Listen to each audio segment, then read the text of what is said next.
if I'm wrong here, is a deck that I actually think matches up pretty well against the card Oko. Yeah, so for the most part, that's true. One thing that's nice is something like Arcbound Ravager.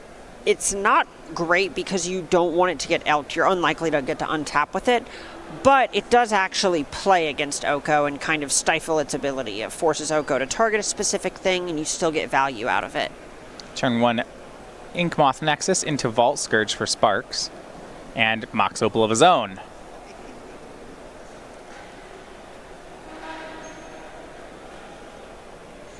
Let's see one of the things in the matchup. We haven't seen too many decks that are just doing some honest attacking. Right, and the nice thing here is the decks that are attacking are capitalizing on the fact that these Warza decks are kind of spending a lot of time spinning their wheels. They're casting Arkham's Astrolabe and things like that to just try and get more cardboard, more resources to make Urza powerful. But if we're being honest, look at this first turn.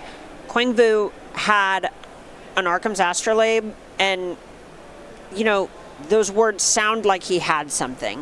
Right. But against an attacking deck, this is not anything that matters, really. He just kind of cycled a card. Right, and certainly on the draw against an attack deck, yeah, that may not work. We see here Cranial Plating, Metalcraft on Mox Opal, equips playing the Vault Scourge, and this is, you know, some honest affinity play here. It's 4 damage in on the second turn. Oh yeah, we have, this is like the classic rock of Modern. Yeah.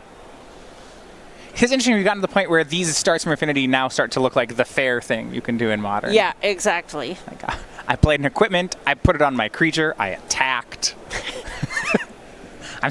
Bob, one of the few players still using the combat step. Yeah, there's almost a point where Vu goes attack for 4 on turn 2. Promise? Yeah. It's interesting to think about. Most of our decks here really, you know, you look at this Urza, Amulet Titan, Tron, Burn. None of them really use the attack step. Right.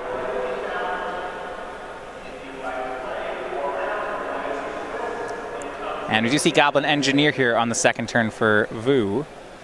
That dumps Sword of the Meek into the graveyard. So on the other side of things, the thing that the 4-color Urza deck has going for it over something like the Simic variants we've been seeing this weekend is it leans harder into this Sword of the Meek Thopter Foundry combo with Urza, and that's going to be incredible against a traditional aggro deck like Affinity. Yeah, the life gain actually matters, which when we've been watching these matchups without attacking, it almost feels like Thopter Sword only matters once you have the Urza. Right, and ironically, you have something like Inkmoth Nexus to beat infinite life, but not infinite 1/1 flying blockers. So some new additions to Affinity for Bob. It's the Ginger Brute. 2 copies of it. He's actually playing the full play set here. And this is something that we saw back in the team event in Philadelphia. It's a card that's incredible with Cranial Plating. It's good at picking up something like All That Glitters. It's just another evasive 1-drop in the deck. Pair of 1/1 haste swing in. Use the mana to make both of them unblockable. So each Brute swings in for 1. The Vault Scourge now pumped all the way up to a 6/1. That's going to put Vu down to 5. All right, Vu needs to actually just do something here to get this stuff out of the way.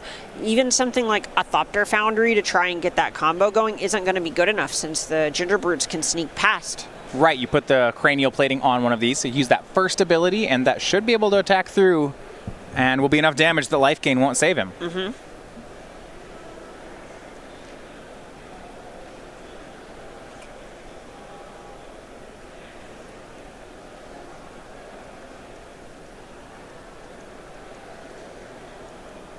So there is Thopter Foundry. See, Vu had the 2-piece combo, but a pass. And if his play on the board is just to sacrifice Astrolabe, I don't know that that's good enough. Yeah, this is just not going to do it. I think Vu is more than likely banking on Sparks not trying to move the plating here and just attacking as is. And it's hard to imagine that Sparks will make that kind of play unless he's trying to respect some other card. Right, plays Darksteel Citadel.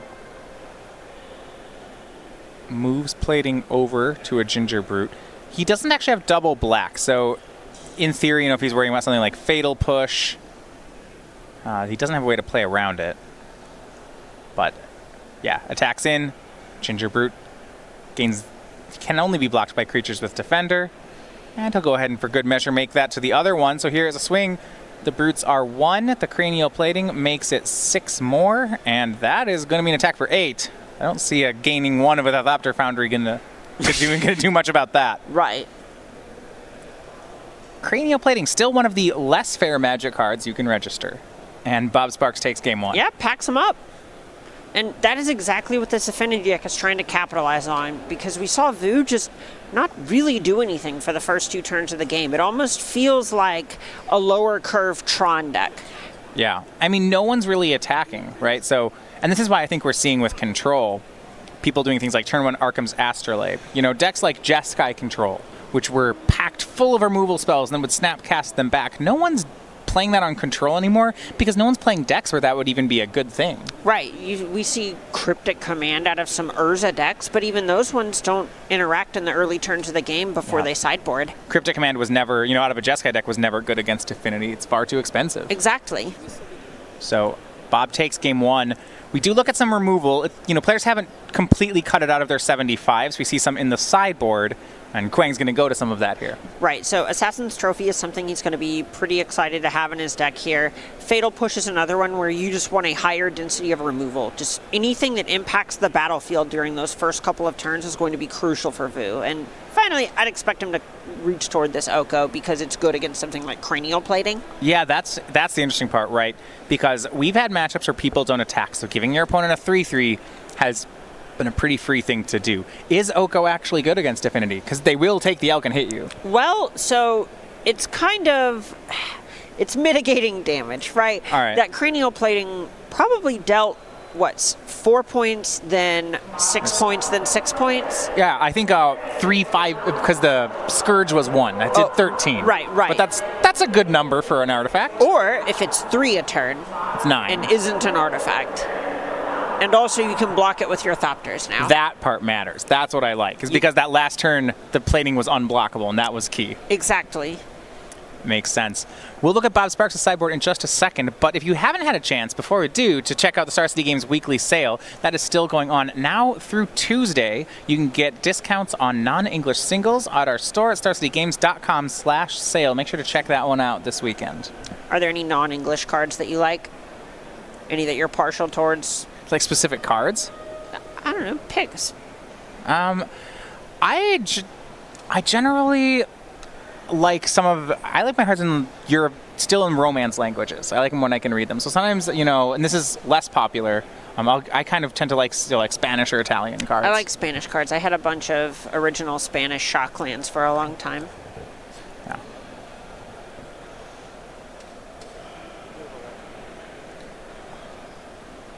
A lot of them, sometimes I'll go for different foreign cards. So foreign cards come from different print runs. So sometimes you'll see in a set, there'll be, you know, sometimes cards, the stock or inking of a set will be something I wasn't totally happy with. But if you go into a foreign card, you'll get something that's more what I'm used to shuffling. Mm-hmm. Sure, that makes sense.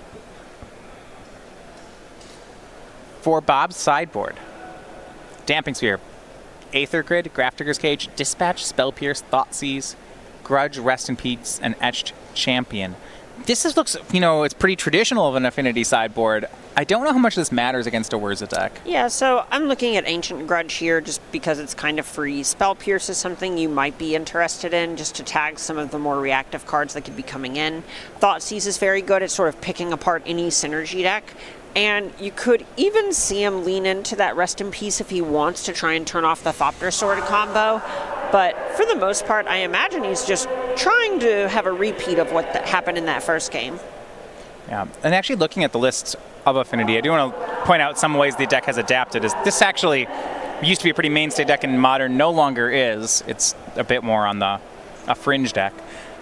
You know, we used to have big creatures. So you'd see Master of Ethereum and Etched Champion. Bob has 2 champions main, a 3rd champion in the board, and that's it for expensive cards. Mm-hmm. And it's kind of tough to say if those are cards that he wants in his deck or not, because they're pretty slow, and they also can just get stonewalled by Urza's Construct.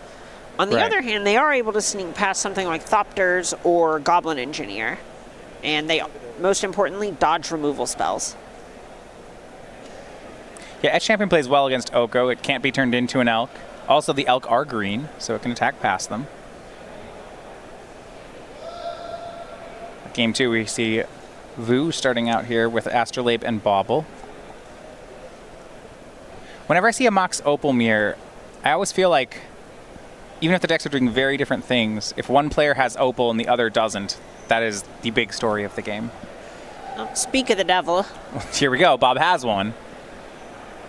Ornithopter, Opal. Springleaf Drum, Metalcraft is on. He actually has 2 mana available here. Normal stuff. He's not the only one who can play questionable artifacts to activate Mox Opal. Is it Steel Overseer time? It's just Vault Scourge. Okay. So the extra mana not really coming into play. I mean, it saved him 2 life, but not a matchup where that's a thing. You're not wrong. That did occur, but... Vu will check top card of deck.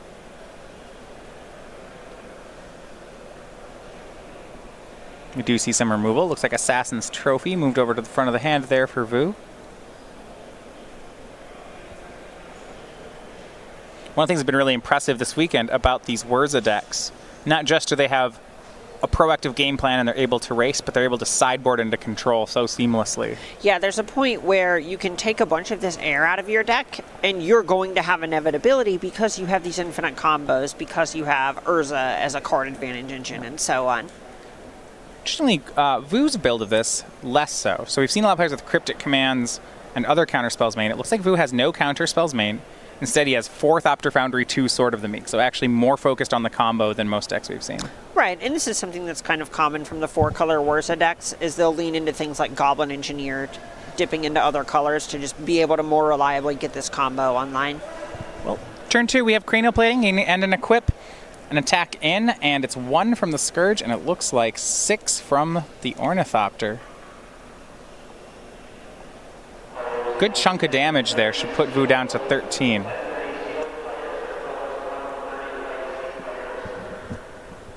Or at least the attack's ongoing. I don't think the damage has come in yet.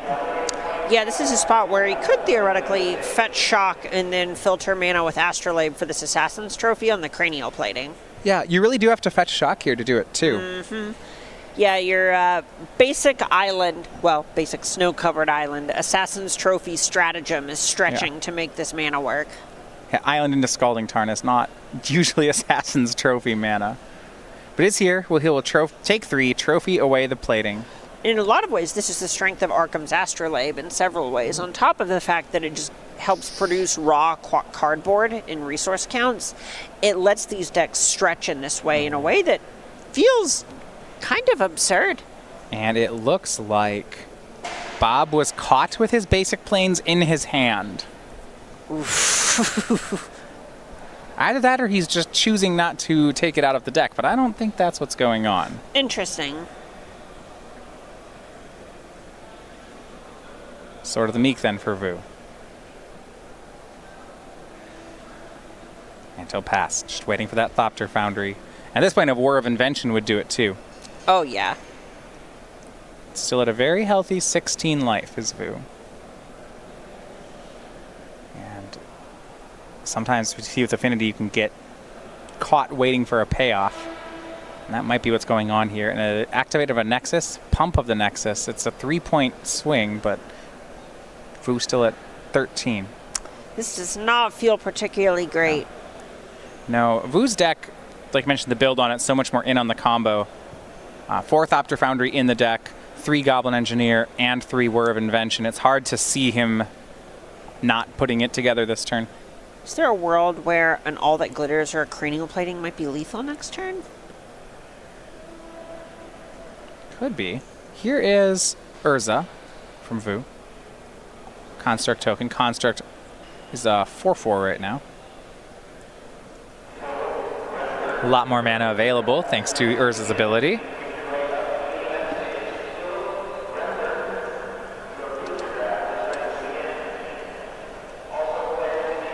So without any kind of blocker here, there is a point where if Bob Sparks finds a Cranial Plating and an artifact, he actually has 13, I believe. I may be 1 point off here. Let's see. It's close. Does Bob have it? Ginger Brute. Okay. Not the one. That is worth a point of damage.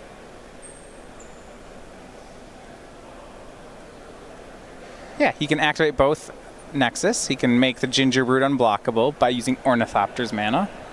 He could attack for 4. That is actually kind of getting into just shoot someone out range with a single All That Glitters, Cranial Plating. Yeah, a single counter artifacts card. Yes. Even actually, he is a 4 Galvanic Blast build, so he could even get into the just burn you out the tough way. Activates everything. Both Nexus attacking, Ginger Brute unblockable. This should be for 4. It is. Vu's down to 9. All right, Vu needs to find something off the top quick. A Thopter Foundry should do it. Thopter Foundry wins the game. But you're right, he doesn't have it yet. War of Invention does it here. 3 mana, and it's Oko. So just making food here is actually quite strong. Yeah, gaining 3 life a turn. Yeah, when the opponent's only attacking for 4. He's going to go a different route. He's going to Elk the Ginger Brute. Okay, sure. I see that. I might be with you that I would prefer to... Well, actually, yeah, I'd prefer to gain some life. I guess Elking the Ginger Brute here turns off... In the long run, might turn off a Cranial Plating draw. Right, so at this point, Vu's just trying to check boxes, so to speak. And the idea here is just that you want to try and turn off the creatures that are attacking you when possible. Now, if Vu can find any sort of blocker, then he's going to be fine. If he can just block Vault Scourge and these Nexi.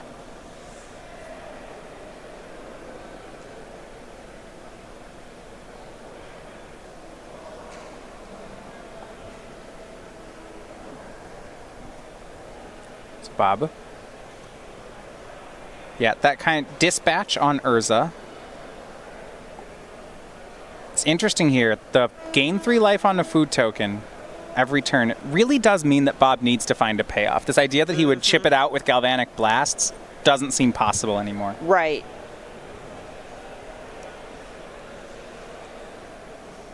Urza is gone. And Bob's going to repeat last turn.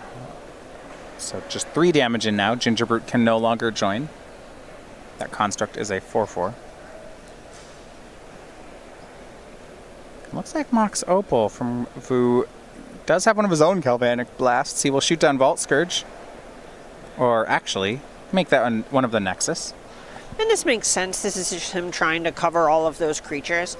The way that he answered the Brute last turn implies that this next turn he plans to Elk the Vault Scourge. And then from there, all he needs to do is have a removal spell for this Blink Moth Nexus.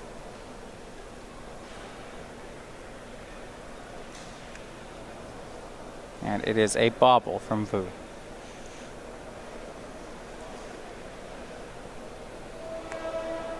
Last card in hand. Didn't get a good look at it. He continues to Elk.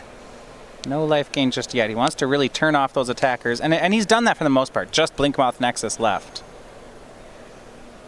Sort of the Meek onto the Construct token. Makes it a 6/7? It is a yeah, plus bigger 1 plus than 2. 3/3, bigger than 3/3.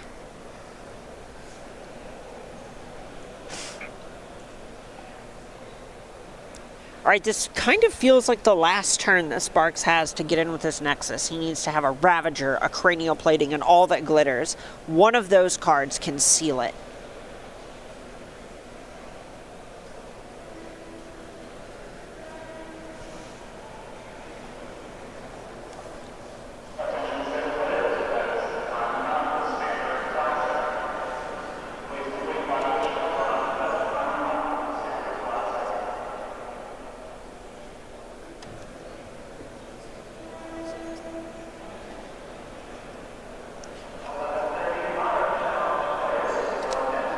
Well, a fresh Ginger Brute is a way for him to possibly stay in the game.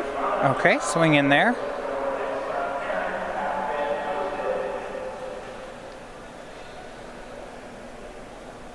Okay, it's still a damage source.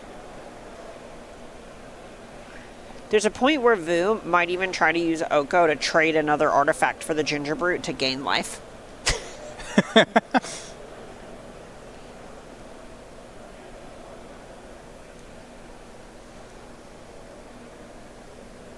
The elk swing in as well. It's just one blocker. So we are looking at This might happen. enough. Yeah, this might happen. We're looking at a good amount of damage.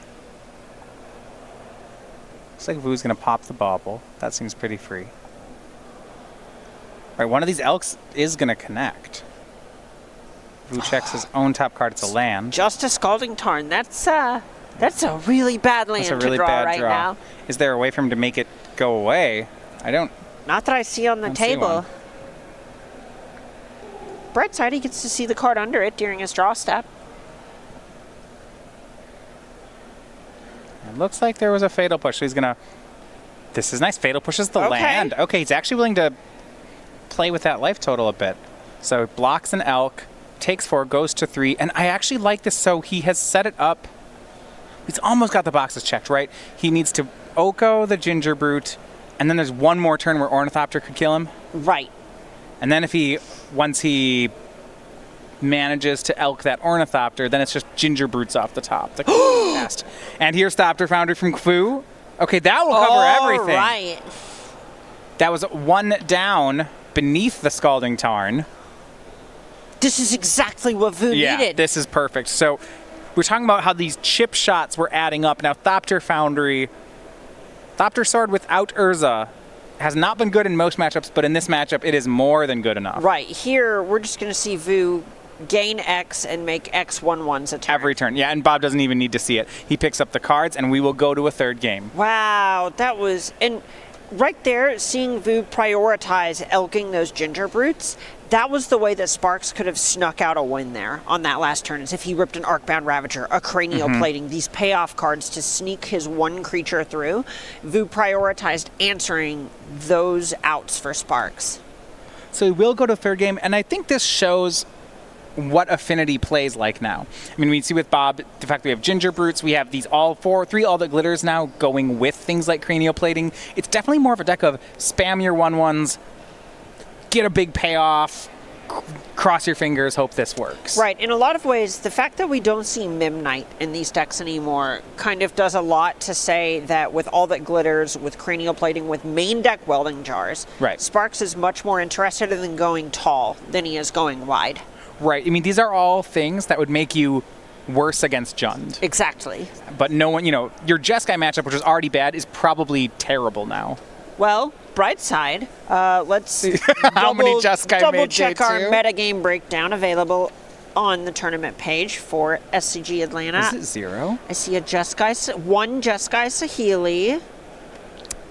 Wow. And You're right. It's just nothing, isn't it? one Azorius Stoneblade, 4 Jund, 3 Azorius Control. Okay, there we go. There's your Colonnade deck. Oh, good. Yeah, three of them. And So 109 people. About 2% of the meta. I'll take those odds. They'll get ready for game 3. So the Star City Games Creature Collection, if you want to get some of your favorite creatures here on playmats, on sleeves, it's tattoos. No, can't do that one. But you can get them on the other ones. Bark Shadows now available here at starcitygames.com/creature collection. Wow. Can't believe we don't offer tattoos of Bark Shadows. Temporary tattoo kits of the creature collection. Boom. Oh, wait. Temporary? I don't know the kit. Wow. How would we sell the permanent ones as a kit?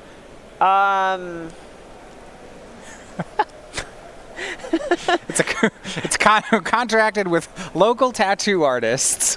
You bring a coupon to the store for a free Bark Shadows tattoo. Just imagine walking on, excuse me, yes, I'm the one who won game night. If I could please get a Bark Shadows tattoo. I'm here to redeem my tattoo voucher. That would be excellent. Both players keep it on 7. Actually, no, make that 6 for Bob here on game 3. Land, Ornithopter. How many cards are we going to get? 2, 3, 4, 5. Are we going to get all 6? No. 2 Ginger Brutes swing in. Vu down to 18. Dang. 1 card left in hand. Love it. Galvanic Blast. Call that reach. I like that this is what Affinity is about now. I will make my 0 drop and my 2 1-mana 1/1 hastes. Boom. It's nice. They actually have haste now. Before, you had to do this stuff with, like, Vault Scourge. Yeah, here's a swing for Signal 3. Pest. I was hoping that last card was a cranial plating, but it is not. Swing for 3, though. Vu's to 15. Make that 14. All right, getting there.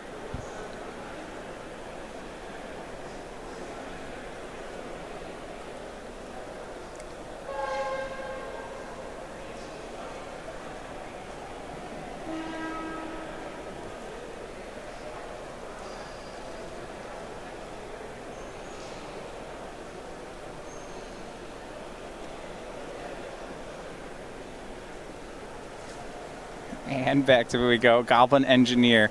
Last matchup, please just seen him go straight for the Thopter Sword.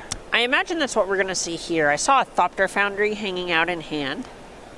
And more than likely, still going to be lights out here. Now, he didn't have an Astrolabe this game, which actually means he can't start this on turn 3. That's true.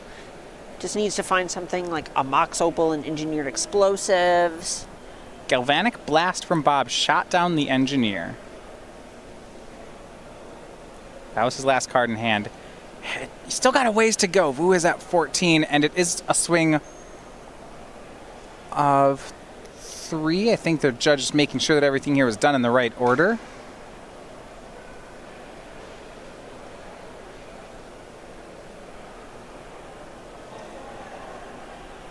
We'll let you know. Looks like going to cast Steel Overseer. Okay, and then swing in. Sure, makes sense. Steel Overseer is a play. great card here.